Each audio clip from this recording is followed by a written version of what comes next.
Le dispositif apprentissage accompagné a été créé pour permettre aux personnes en situation de handicap d'accéder à un emploi par le biais du contrat d'apprentissage. C'est d'abord une rencontre entre une personne en situation de handicap et un employeur, puis ensuite une inscription dans un centre de formation d'apprentis pour permettre l'acquisition de compétences techniques et sécuriser une insertion professionnelle durable. Le plus important dans le contrat d'apprentissage, c'est de trouver l'employeur. C'est l'employeur qui est la personne la plus importante. Elle signe le contrat de travail avec l'apprenti et elle lui verse un salaire tous les mois. Je suis artisan boulanger-pâtissier et donc en tant que maître d'apprentissage, mon rôle premier, c'est donc d'accueillir les jeunes et de les former, du début de leur formation jusqu'à la fin. Nous, on a obligation de résultat parce que derrière, on a le magasin et donc les clients. Donc tout ce que fait Damien et Dylan, c'est pour être vendu. Directement, ils sont dans le bain, voilà. Ils ne sont pas là pour s'amuser, ils ne sont pas là pour faire des essais, ils sont là pour faire les choses et pour les vendre.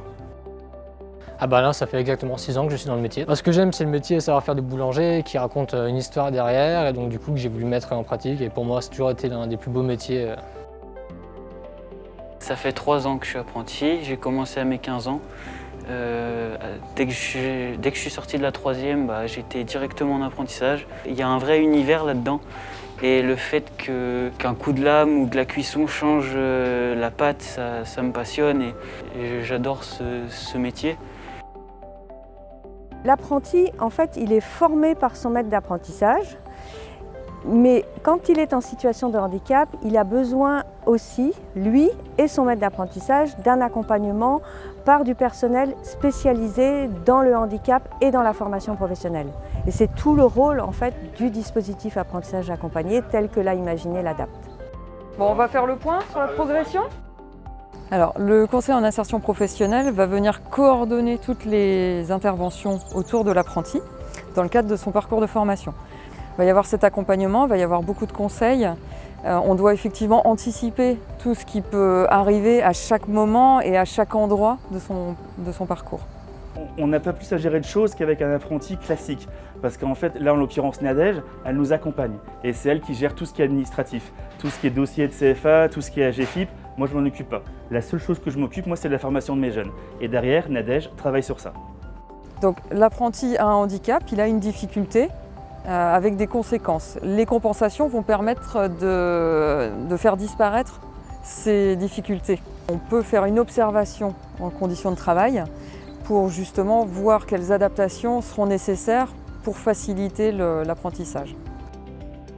On va me donner un ordre, j'aurais du mal à m'en rappeler, mais c'est pas tout le temps comme ça. Il y a des choses que je retiens mieux et d'autres où c'est plus compliqué, quoi. La difficulté de Damien et de Dylan, en fait, ça va être de lancer un process, les recettes aussi les assimiler, et dès lors qu'il y a quelque chose qui sort de la routine, ils vont être perdus.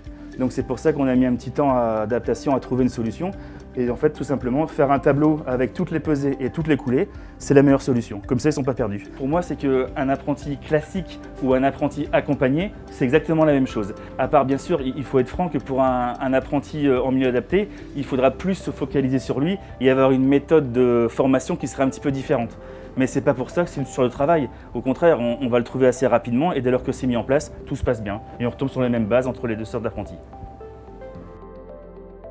Le patron, il s'est beaucoup adapté à moi, de façon à ce que je puisse faire une tâche à la fois. J'ai eu beaucoup de chance qu'il s'adaptait pour moi, parce que je pense que je n'aurais pas su avancer et prendre confiance en moi. Donc il y a eu vraiment un travail entre moi et lui, une complicité qui a permis de se créer et de valider tout ce travail. Ça fait plaisir qu'un maître d'apprentissage soit comme ça à fond, et puis au moins ça donne une volonté, et avoir quelqu'un qui est comme ça auprès de nous, ça fait chaud au cœur. Transmettre mon savoir, pour moi, c'est hyper intéressant, hyper important, parce qu'après on les voit réussir et on les voit quand ils quittent l'entreprise, ils deviennent ouvriers, ils sont autonomes, on sait qu'on a réussi. Et ça, comme je dis à chaque fois, c'est hyper gratifiant pour nous de savoir qu'on est parti d'un jeune qui avait 16 ans et qui part à 20 ans ou 21 ans et qui est ouvrier et qui est autonome. Avec les jeunes qui arrivent, on est obligé d'apprendre. On apprend 2 choses, patience, tolérance. La patience parce qu'il faut répéter les choses, c'est évident. La tolérance parce qu'ils débutent dans le métier. Mais après, ils vont nous apprendre plein de choses aussi à leur tour parce que la boulangerie, ça évolue tout le temps. Une fois que l'employeur est trouvé, on peut faire une découverte des différents centres de formation d'apprentis avec l'aide des référents handicap pour essayer de voir quel est le centre de formation qui sera le mieux à même de mettre les adaptations ou aménagements si nécessaire. Un centre de formation d'apprentis est un centre de formation professionnelle qui organise la formation en alternance avec la professionnalisation en entreprise et la partie scolaire au CFA.